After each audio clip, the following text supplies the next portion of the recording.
What's up, guys? It's your boy Jamaica here, coming at you with another tournament recap for Season 7, Week 5. The Monday tournament was won by Hetfield 881 with Red Deck wins. You had to be the best player here because he beat me to the finals. But then again, I haven't beat a Red Deck yet with Wild Pair. But this isn't about me. This is about Hetfield right now. His choice for Red Deck wins, which is a really interesting choice because there are like a couple of red decks that have been kind of successful, but this is the first one I think that's won.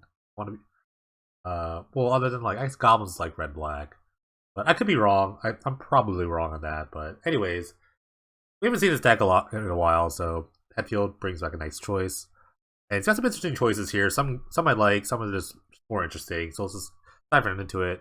Bunch of mountains, 18 of them, and then Keldmegalus. It's kind of a land that like helps you like mitigate your flood a little bit, and like when you're kind of top decking, this kind of just like finishes off your opponent.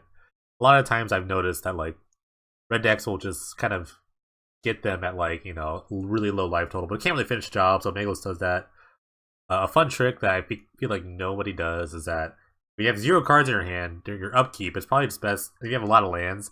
It's probably just active just on your upkeep before you draw. So excuse me, put that stop on your upkeep when you have a Megalus out, so you can probably nug him that way, because it's not a sorcery speed, it's instant speed, so you can do it whenever you want. Burst Lightning, just a pretty staple, just a shock that later turns to a bigger shock, a double shock.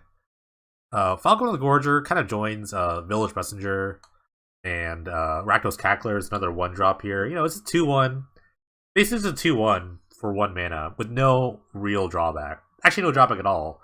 So it gets your deck a little more aggression there, along with the Raging Goblin / Village Messenger here, and Rakdos Cackler, which is the true staple. And the madness thing is like that text is to me is totally irrelevant. I don't see yourself discarding any cards.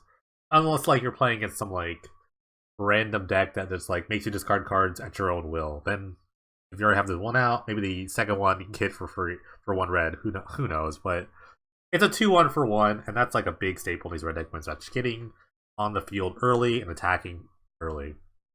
Cinderace flows, kind of like the Volcanic Hammer with upside. There's no Searing Spear, so flow gets a hit. The Exile effect is actually relevant at some points against things like the Aristocrat deck, like it hits a red cap that won't come back. Just other little things like that.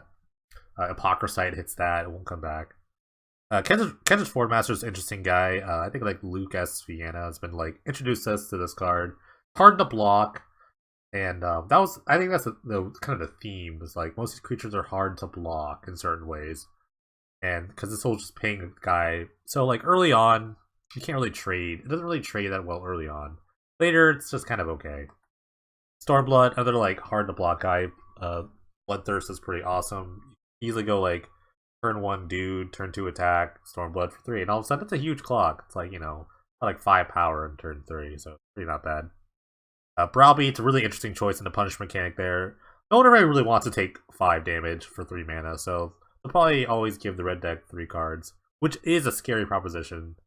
It could be like more burn or just more creatures. There's actually not that much burn in this deck, to be honest with you, but I think I'd like it more like a burn deck, honestly. But Browbeat's a very interesting choice because no one's ever going to take 5. You're always getting extra cards.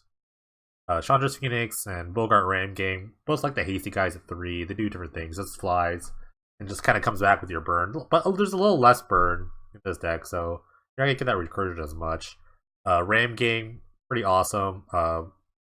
Goes right through like the generators, so your regenerate guys aren't doing that. Your indestructible guys are still going to get hit because the Wither deals damage and -1/-1 counters, so don't block with your stuffing all this. Flame Javelin, just kind of a good top end card. Domes for 4 for 3 mana. What more do you want? It's awesome. And then the little Miser's Thunderous Wrath for when you're feeling lucky and you just want to cheese them. Boom, 5 damage right there. Not embarrassing to hardcast either, because we've all been there. Let's see, sideboard, we got Sentinel Totem for the Graveyard Hate.